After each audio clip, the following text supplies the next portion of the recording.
100 கோடி ரூபாய் மதிப்பில் மின்னணு மற்றும் டெலிமேட்டிக்ஸ் உற்பத்தி நிறுவனத்தை ஓசூரில் அமைக்கிறது RGBSI நிறுவனம். சிகாகோவில் முதலமைச்சர் மு.க.ஸ்டாலின் முன்னிலையில் ஒப்பந்தம் கையெழுத்து.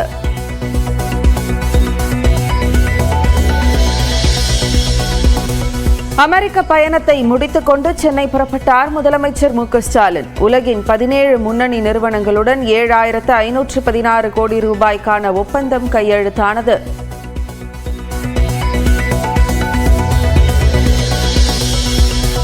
தங்கம் விலை ஒரே நாளில் 960 ரூபாய் உயர்வு. ஒரு சவரன் 54,600 ரூபாய்க்கு விற்பனை.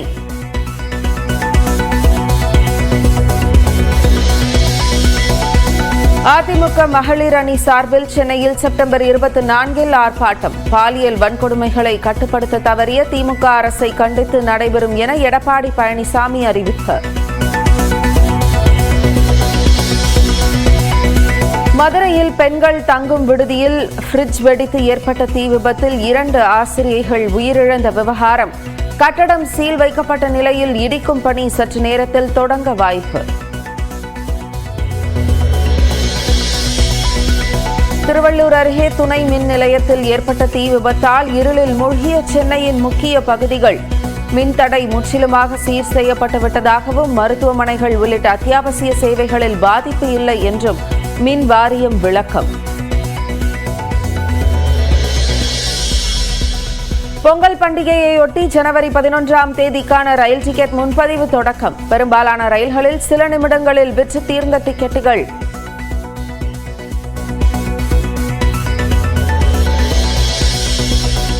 தீ விபத்தில் காயமடைந்த குன்றக்குடி கோயில் யானை மரணம். சிகிச்சை பலனின்றி நள்ளிரவில் இறந்தது.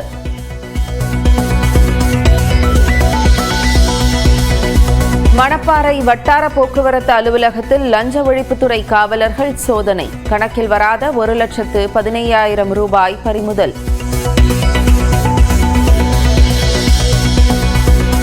சதுரகிரி மலைக்கோயிலுக்கு செல்ல பக்தர்களுக்கு நாளை மறுநாள் முதல் 4 நாட்கள் அனுமதி. புரட்டாசி பிரதோஷம் மற்றும் பௌர்ணமியை ஒட்டி வனத்துறை முடிவு.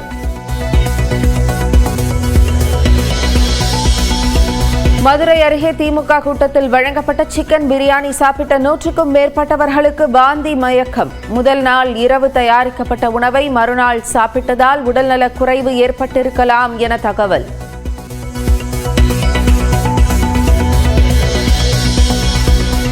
மத்திய நிதியமைச்சர் நிர்மலா சீதாராமன் முன்பு GSTயை விமர்சித்து பேசிய கோவை அன்னபூர்ணா ஓட்டல் உரிமையாளர் சீனிவாசன். ஃபுட்டுக்கு 5% வச்சுருக்கீங்க, இன்புட் கிடையாது. இந்த காரத்துக்கு 12% வச்சுருக்கீங்க. அடுத்தது பேக்கரியில் பார்த்தீங்கன்னா ப்ரெட்டும் பன்னும் விட்டுட்டீங்க. மீதி எல்லாத்துக்கும் அப் டு 28% வச்சுருக்கீங்க. நிகழ்ச்சிக்கு பின் நிர்மலா சீதாராமனை நேரில் சந்தித்து மன்னிப்பு கோரினார்.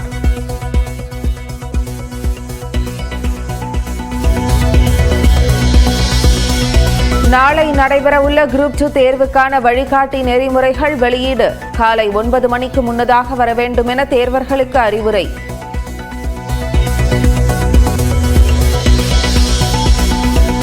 சென்னை கிளாம்பாக்கத்திலிருந்து இன்றும் நாளையும் 955 சிறப்பு பேருந்துகள். மிலாடு நபியை ஒட்டி தொடர் விடுமுறையை அடுத்து சிறப்பு பேருந்துகள் இயக்கம்.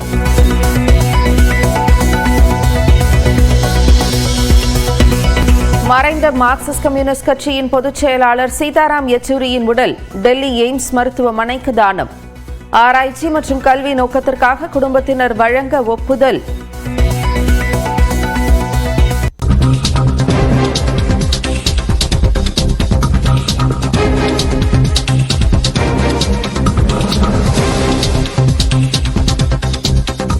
அண்மை செய்தி. பாலியல் வன்கொடுமைகளை தடுக்க தவறியதாக திமுக அரசின் மீது குற்றச்சாட்டு வைத்து அதை கண்டித்து செப்டம்பர் 24 போராட்டம் நடைபெறும் என அதிமுக பொதுச் செயலாளர் எடப்பாடி பழனிசாமி அறிவித்திருக்கிறார். அண்மை செய்தியாக பார்த்துக் கொண்டிருக்கிறோம். சென்னையில் செப்டம்பர் 24ஆம் தேதி அன்று போராட்டம் நடைபெறும் என EPS அறிவித்திருக்கிறார். திமுக அரசு பாலியல் குற்றங்களை தடுக்க தவறியதாக குற்றம் சாட்டி அதற்கு எதிர்ப்பு தெரிவித்து ஆர்ப்பாட்டம் நடைபெறும் என எடப்பாடி பழனிசாமி அறிவித்திருக்கிறார்.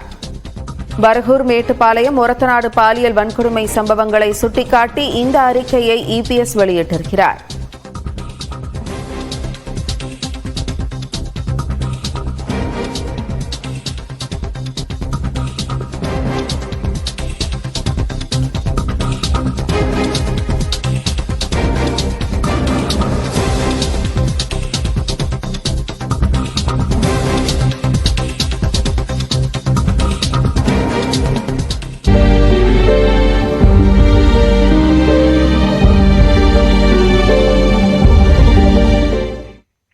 மதுரையில் பெண்கள் விடுதியில் ஏற்பட்ட தீ விபத்தில் ஆசிரியர்கள் 2 உயிரிழந்த விவகாரத்தில் விடுதி உரிமையாளர் கைது செய்யப்பட்டார். தீ விபத்துக்குள்ளான கட்டிடத்தை இடிக்க மாநகராட்சி முடிவு செய்துள்ளது.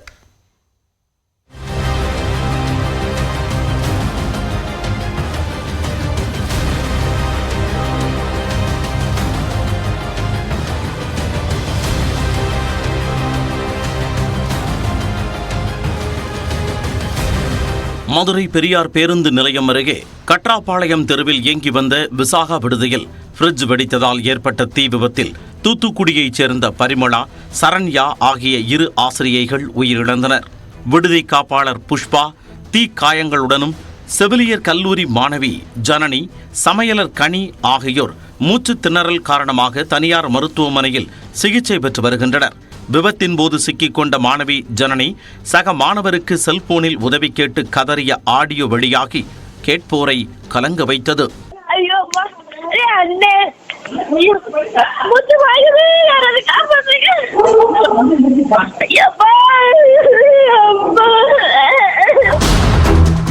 இந்த விபத்திற்கு மாநகராட்சியின் அலட்சியமும் மாவட்ட நிர்வாகத்தின் கவனமின்மையே காரணம் என தெரிய வந்துள்ளது.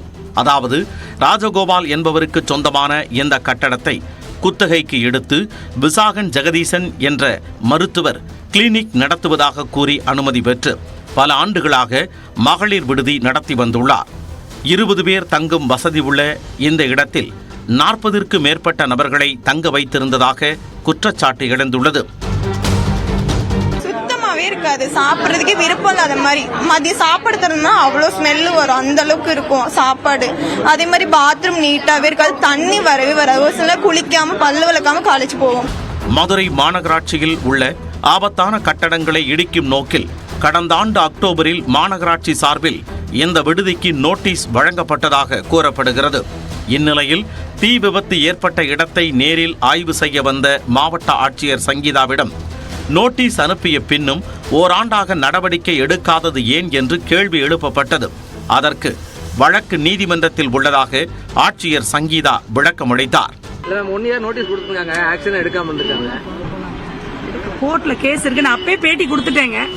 இது குறித்து விசாரித்த போது அந்த நீதிமன்ற வழக்கு மாநகராட்சி அளித்த நோட்டீஸுக்கு எதிரானது அல்ல என்பதும், அது கட்டட உரிமையாளருக்கும் குத்தகைக்கு எடுத்த நபருக்கும் இடையிலான வழக்கு என்பதும் தெரிய வந்தது. எனவே மாநகராட்சி நடவடிக்கை எடுப்பதற்கான வாய்ப்புகள் இருந்தும் எடுக்காமல் இருந்துள்ளது. விடுதி உரிய அனுமதி பெறாமல் இயங்கி வந்ததை மாவட்ட சமூக நலத்துறை கவனிக்காமல் விட்டிருப்பது அம்பலமாகியுள்ளது. விபத்தில் இருந்து மீட்கப்பட்டு அருகில் உள்ள தனியார் மண்டபத்தில் தங்க வைக்கப்பட்டிருந்த மாணவிகளை அமைச்சர் பிடிஆர் பழனிவேல் தியாகராஜன் சந்தித்து ஆறுதல் கூறினார். பின்னர் செய்தியாளர்களை சந்தித்த அவர் விபத்தில் எரிந்த சான்றிதழ்களுக்கு மாற்று சான்றிதழ் வழங்க நடவடிக்கை எடுக்கப்படும் என்றார். என்னன்னா விதிமீறல் இருந்துச்சு, அதில் எதை திருப்பியிருக்க முடியும் என்னன்றது கண்டு ஆராய்ந்து அதற்கு முழு ஆய்வு செய்து அதற்கு ஏற்ப நடவடிக்கை போலீஸ்லையும் கலெக்டர் லெவலிலும் கமிஷனர் லெவலிலும் எடுக்கப்படும். இதேபோன்று விடுதியில் இருந்து மீட்கப்பட்டவர்களை சந்தித்து ஆறுதல் கூறிய முன்னாள் அமைச்சர் செல்லூர் ராஜு, மாநகராட்சி மற்றும் சுகாதாரத்துறை முறையாக ஆய்வு நடத்தியிருந்தால் இந்த விபத்து தடுக்கப்பட்டிருக்கும் என்று கூறினார். இந்நிலையில் தீ விபத்து தொடர்பாக விடுதி உரிமையாளரான விசாகன் ஜெகதீசனின் தாய் இன்பா, காப்பாளர் புஷ்பா ஆகியோர் மீது 3 பிரிவுகளின் கீழ் வழக்கு பதிவு செய்து திடீர் நகர் காவல்துறையினர் இன்பாவை கைது செய்து விசாரித்து வருகின்றனர். தீ விபத்து நடைபெற்ற கட்டடத்தை இடிக்க முடிவு செய்துள்ளதாகவும் மாநகராட்சி அதிகாரிகள் தெரிவித்தனர். தமிழக வெற்றிக் கழகத்தின் கொள்கை பிரகடன முதல் மாநில மாநாட்டின் தேதியை தான் அறிவிக்கும் வரை வெளியே தெரியக்கூடாது என்பதில் விஜய் உறுதியாக இருக்கிறார் என கூறப்படுகிறது. நடிகர் விஜய் தான் தொடங்கியுள்ள தமிழக வெற்றிக் கழகத்தின் முதல் மாநாட்டை பிரம்மாண்டமாக நடத்த திட்டமிட்டிருக்கிறார். அதற்கான பணிகள் நடைபெற்று வருகின்றன. ஆனால் முதலில் கேட்ட செப்டம்பர் 23ஆம் தேதிக்கு அனுமதி கிடைத்தாலும் அந்த மாநாட்டை பிரம்மாண்டமாக நடத்த மிக குறைந்த நாட்களே இருப்பதால் தேதியை மாற்ற முடிவு செய்தார் விஜய். சில தேதிகளை பரிசீலனை செய்த விஜய் குழுவினர் இறுதியாக அக்டோபர் 3வது வாரத்தில் தங்களுடைய கொள்கை பிரகடன முதல் மாநில மாநாட்டை நடத்துவது என முடிவெடுத்தனர். அதற்கான அறிவிப்பை வியாழக்கிழமை வெளியிட திட்டமிட்டிருந்ததாகவும் தகவல் வெளியானது. அத்துடன் காவல்துறையிலும் அந்த மாற்று தேதிக்கு அனுமதி கேட்டு கடிதம் கொடுக்க திட்டமிட்டிருந்தனர். ஆனால் தாவேகாவின் முதல் மாநாடு அறிவிப்பு வியாழனன்று அறிவிக்கப்படும் என்ற செய்திகள் வெளியானதால் தன்னுடைய முடிவில் இருந்து பின்வாங்கிவிட்டார் என கூறப்படுகிறது. அது மட்டுமில்லாமல் தன்னுடைய அனுமதியின்றியோ தான் அறிவிக்காமலோ கட்சி சார்ந்த எந்த முக்கிய விஷயங்களும் வெளியே கசிந்துவிடக் கூடாது என்று உறுதியாக இருக்கிறார் விஜய். விக்கிரவாண்டி அருகே இருக்கும் வி சாலையில் 82 ஏக்கர் பரப்பளவில் மாநாடு நடத்த இடம் தேர்வு செய்யப்பட்டுள்ளது. அந்த இடத்தை சரி செய்தல், பந்தல் அமைத்தல், மேடை அமைத்தல் மற்றும் பாதுகாப்பு ஏற்பாடுகள் என பல வேலைகள் இருக்கின்றன. அதுவும் காவல்துறையினர் கூறியுள்ள 33 நிபந்தனைகளுடன் இடத்தை தயார் செய்ய வேண்டும். எனவே அதற்கேற்றவாறு ஒப்பந்ததாரர்களும் நியமிக்கப்பட்டுள்ளனர். ஆனால் அதற்கு சுமார் 20 நாட்கள் தேவைப்படும் என அவர்கள் அவகாசம் கேட்டுள்ளனர். அதற்கு தகுந்தபடிதான் தற்பொழுது கொள்கை பிரகடன முதல் மாநாட்டிற்கான தேதி தேர்வு செய்யப்பட்டிருக்கிறது. இருந்தாலும் விஜயின் அறிவிப்பு வெளியான பிறகே அவர்கள் பணிகளை தொடங்குவார்கள் என கூறப்படுகிறது. இதற்கான அறிவிப்பு வேலைகள் நடைபெற்று வந்த நிலையில்தான் செய்திகள் வெளியாகிவிட்டன. இதனால் தற்போது அறிவிப்பு தேதி மாறியிருக்கிறது. இருந்தபோதிலும் 2 நாட்களில் அறிவிப்பு வெளியாகிவிடும் என எதிர்பார்க்கப்படுகிறது. அக்டோபர் இறுதியில் மாநாடு நடக்க வாய்ப்பு உள்ளது. செப்டம்பர் 23ஆம் தேதி மாநாட்டை முடித்துவிட்டு அக்டோபர் முதல் வாரத்தில் தன்னுடைய இறுதி திரைப்படத்தில், அதாவது தளபதி 69 என தற்காலிக தலைப்பு வைக்கப்பட்டிருக்கும் படத்தில் நடிக்க திட்டமிட்டிருந்தார். ஆனால் தற்போது அக்டோபர் இறுதியில் மாநாட்டு தேதி தள்ளிச் சென்றுள்ளது. எனவே அவரின் இறுதி படத்தின் படப்பிடிப்பும் தள்ளிச் செல்கிறது. நியூஸ் 18 தமிழ்நாடு தொலைக்காட்சி செய்திகளுக்காக செந்தில் ராஜா. ஜிஎஸ்டி வரியால் தொழிலே செய்ய முடியாத நிலை உள்ளது என நிதியமைச்சரிடம் குற்றம் சாட்டிய அன்னபூர்ணா சீனிவாசன் ஒரு நாள் இடைவெளியில் நிதியமைச்சரிடமே மன்னிப்பு கேட்கும் வீடியோ வெளியாகியிருப்பது பேசுபொருளாகியுள்ளது. பன் ஜாம் என ஆரம்பித்த ஜிஎஸ்டி விவகாரம் காரத்துடன் முடிந்துள்ளதை இப்போது பார்க்கலாம். வளாகத்தில் தொழில் அமைப்பினர் மற்றும் தொழில் வர்த்தக சபையினருடன் மத்திய நிதியமைச்சர் நிர்மலா சீதாராமன் கலந்துரையாடினார். அப்போது தமிழ்நாடு ஹோட்டல் உரிமையாளர்கள் கூட்டமைப்பின் தலைவரும் கோவை அன்னபூர்ணா உணவக குழு உரிமையாளருமான சீனிவாசன் ஜிஎஸ்டியால் ஏற்படும் பாதிப்புகளை நாசூக்காக பகிர்ந்து கொண்டார்.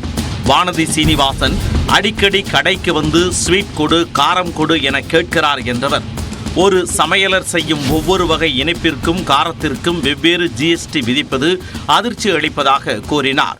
எங்களுக்கு ஒரே ஒரு இஷ்யூ தான் மேடம். அது உங்கள் பக்கத்தில் இருக்கிற எம்எல்ஏ, எங்களுடைய ரெகுலர் அன்னபூர்ணா கஸ்டமர், வர்றப்பெல்லாம் சண்டை போடுறாங்க அந்த அம்மா கடையில். ஏன்னா எங்களுக்கு நீங்கள் ஸ்வீட்டுக்கு 5% வச்சுருக்கீங்க ஜிஎஸ்டி, இன்புட் கொடுக்குறீங்க. ஃபுட்டுக்கு 5% வச்சுருக்கீங்க, இன்புட் கிடையாது. இந்த காரத்துக்கு 12% வச்சுருக்கீங்க. அடுத்தது பேக்கரியில் பார்த்தீங்கன்னா ப்ரெட்டும் பன்னும் விட்டுட்டீங்க. மீதி எல்லாத்துக்கும் அப் டு 28% வச்சுருக்கீங்க.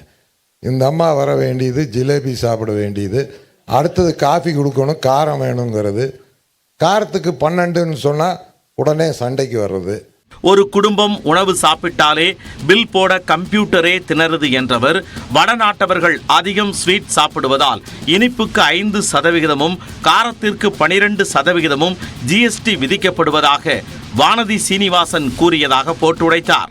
இன்னொன்று, இதே அம்மா உங்கள் எம்எல்ஏ அம்மா தான் இதெல்லாம் பண்ணுறதுங்க. அவங்க எங்கள் தொகுதியில் இருக்காங்க.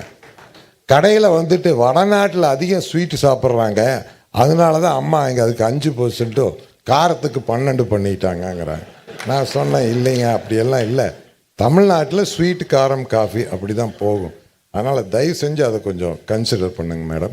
இந்த விவகாரம் குறித்து செய்தியாளர்களுக்கு விளக்கம் அளித்த நிதியமைச்சர் நிர்மலா சீதாராமன், அன்னபூர்ணா சீனிவாசன் பேசியது கேட்க வேண்டுமானால் ஜனரஞ்சகமாக இருக்குமே தவிர ஜிஎஸ்டியை எதிர்ப்பவர்களுக்கு தான் சாதகமாக அமையும் என்றார். இதை பற்றியெல்லாம் கவலைப்படுவதில்லை என்றும் கூறினார். ஜனரஞ்சகமா பேசுறதுனால ஜிஎஸ்டிக்கு பரம விரோதமா இருக்கக்கூடிய மக்களுக்கு அது ரொம்ப ஆதாயமா கிடைக்கும். பாத்தீங்களா, ஊருக மாமிய கேள்வி கேட்டாரு, அதுவும் என்ன சிரிக்கிறாங்க எல்லாரும், அந்த அம்மாவுக்கு விஷயம் தெரியுமா? நான் யாரோட காமெண்ட்டுக்கும் கவலைப்படுறது இல்லைங்க. இந்த நிலையில்தான் அன்னபூர்ணா சீனிவாசன் நிதியமைச்சரை தனிப்பட்ட முறையில் சந்தித்து தான் எந்த கட்சியிலும் இல்லை என்றும் இனிப்பு காரம் பிரச்சனைக்கு வருத்தமும் தெரிவித்தார்.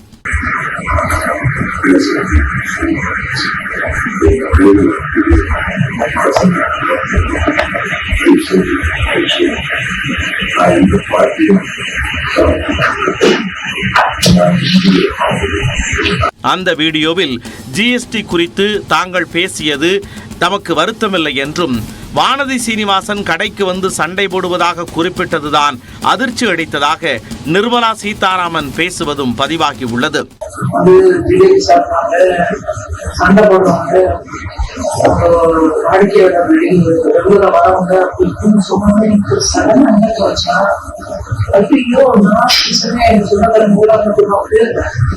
ஜிஎஸ்டி குறித்து ஜாலியாக பேசியது சமூக வலைத்தளங்களில் வைரலாகி விமர்சனமான நிலையில் அன்னபூர்ணா சீனிவாசன் இந்த பிரச்சனைக்கு முற்றுப்புள்ளி வைத்துள்ளார்.